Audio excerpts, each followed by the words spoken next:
একটি সাবমেরিনের ভেতর ঘুমানো যে কতটা কষ্টের তা না দেখলে কেউ বিশ্বাসই করবেন না। এ যেন কফিনের ভেতর শোয়া। একটি বিছানা এত ছোট যে মনে হবে ফ্রিজের ভেতর কেউ শুয়ে আছে। এখানে 3 তলা বাঙ্কে সবাই গাদাগাদি করে ঘুমায়।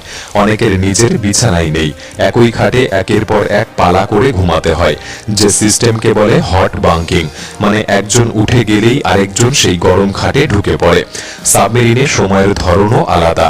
বাইরে যেমন দিনরাত 24 ঘন্টা, এর ভেতরে আগে ছিল 18 ঘন্টার শিফট সিস্টেম, পরে সেটা বদলে 24 ঘন্টা করা হয়েছে, যাতে ঘুম আর কাজের ছন্দ কিছুটা হলেও স্বাভাবিক থাকে।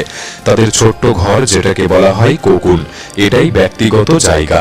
এখানেই তারা পরিবারের ছবি দেখে, প্রিয়জনের চিঠি পড়ে আর মানসিক শান্তি খুঁজে নেয়।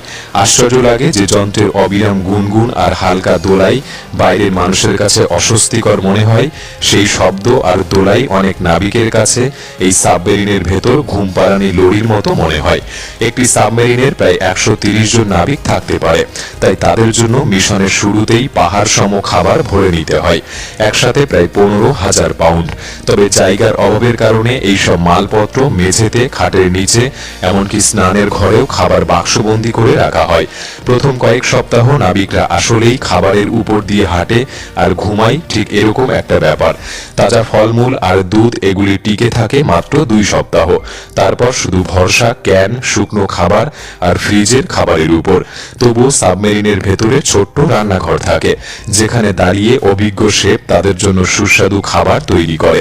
নাবিকদের দিনে 4 বার খাবার দেওয়া হয়, সকাল, দুপুর, রাত আর মিডনাইট মিল। কফি তো তাদের নিত্য সঙ্গী।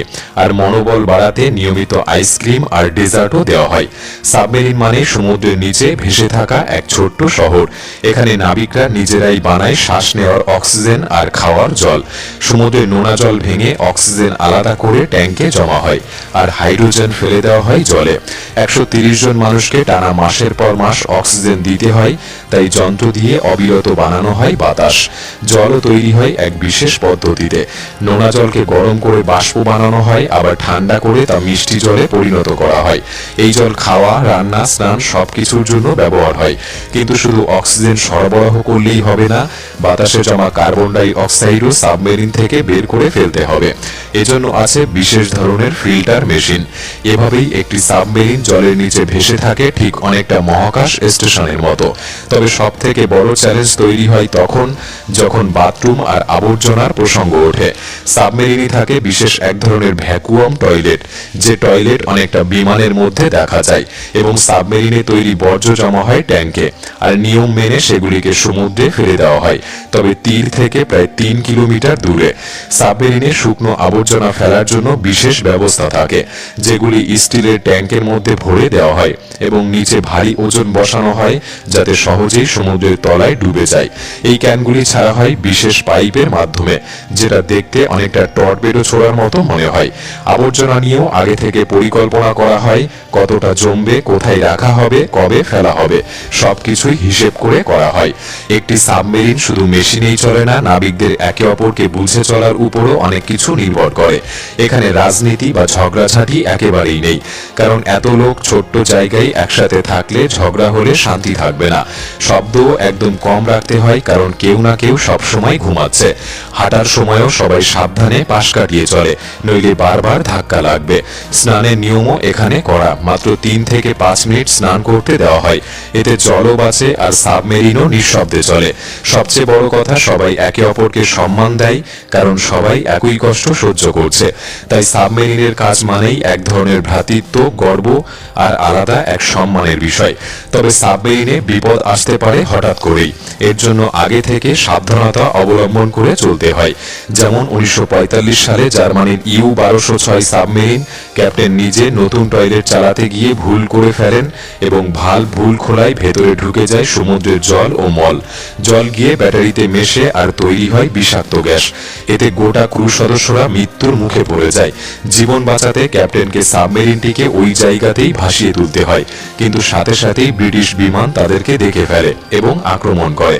সাবমেরিন নষ্ট হয়ে যায়, একজন মারা যায় আর বাকিদের যুদ্ধবন্দী হতে হয়। এই ঘটনা প্রমাণ করে সাবমেরিনে একটি মাত্র ভুলও কত বড় বিপদ ডেকে আনতে পারে। এজন্য বর্তমান সময়ের সাবমেরিনগুলিতে অনেক নিরাপত্তা ব্যবস্থা আর কঠিন ট্রেনিং থাকে। থাকে। 2024 সালে HMS ভেঞ্জেন্স নামে এক সাবমেরিন প্রায় টানা 7 মাস জলের নিচে ছিল। এতদিন সূর্যের আলো দেখা, খোলা বাতাস নেওয়া বা বাইরের জগতের সাথে যোগাযোগ কিছুই ছিল না।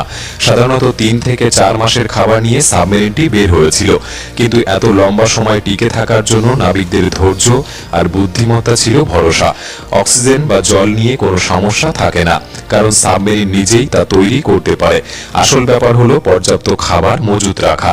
দিন যতই এগোয় ততই তাদেরকে হিসাব করে রান্না করতে হয়, যেন শেষ মুহূর্ত পর্যন্ত নিজেদের টিকিয়ে রাখতে পারে। তবে এখানে শুধু শারীরিক শক্তি যথেষ্ট নয়, বেশিরভাগ সময় মানসিক শক্তি বেশি কাজে লাগে। কয়েক মাস ধরে লোহার এক ঘরে বন্দী থাকা কিন্তু সহজ ব্যাপার নয়। বিনোদন বলতে তাস খেলা, সিনেমা দেখা বা মাঝে মাঝে বিশেষ কিছু রান্না করে ভাগাভাগি করে খাওয়া। এখানে একেবারেই ব্যক্তিগত গোপনীয়তা নেই, তবু সবাই বুঝে যায় কখন কার একটু একা থাকা প্রয়োজন।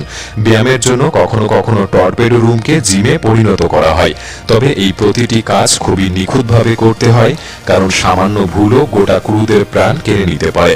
বর্তমান দিনে যেসব সাবমেরিনগুলি তৈরি হচ্ছে তা একেবারে ভবিষ্যতের প্রযুক্তি নিয়ে।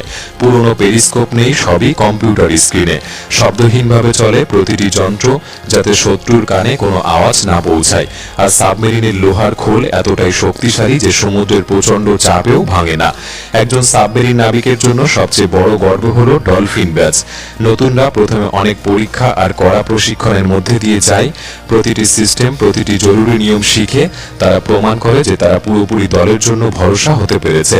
তখনই তারা পায় সেই বিশেষ ব্যাচ, যা শুধু একটা চিহ্ন নয়, বরং প্রমাণ করে যে তারা সমুদ্রের নিচে সেই গোপন ভ্রাতৃত্বের অংশ। আর এই ভ্রাতৃত্ববোধ জীবনের শেষ পর্যন্ত টিকে থাকবে। সাবমেরিনের এই ভেতরের জীবন থেকে একটা জিনিস পরিষ্কার, যারা এখানে কাজ করেন তারা আসলেই অসাধারণ সাহস আর ধৈর্যের উদাহরণ।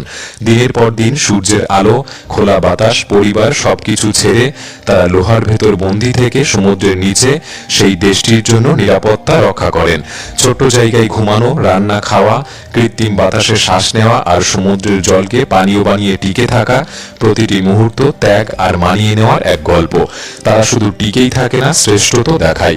তারাই সবচেয়ে আধুনিক প্রযুক্তি চালনা করে, জটিল মিশন নিখুঁতভাবে সম্পন্ন করে, আবারও ফিরে গিয়ে নতুন মিশনের জন্য প্রস্তুত হয়। তাই যখনই আপনি আকাশে পতাকা উঠতে দেখবেন, মনে রাখবেন তার পেছনে আছে এমন কিছু নীরব যোদ্ধা, যাদের নাম আমরা জানি না, মুখ আমরা দেখি না, তবুও তারা সমুদ্রের গভীরে আমাদের স্বাধীনতা রক্ষা করে চলেছেন। এদের জন্যই আমাদের গভীর শ্রদ্ধা আর কৃতজ্ঞতা। আপনার কি মনে হয় এই বীর যোদ্ধাদের আপনি কি নাম দেবেন? কমেন্ট বক্সে লিখে জানাতে পারেন।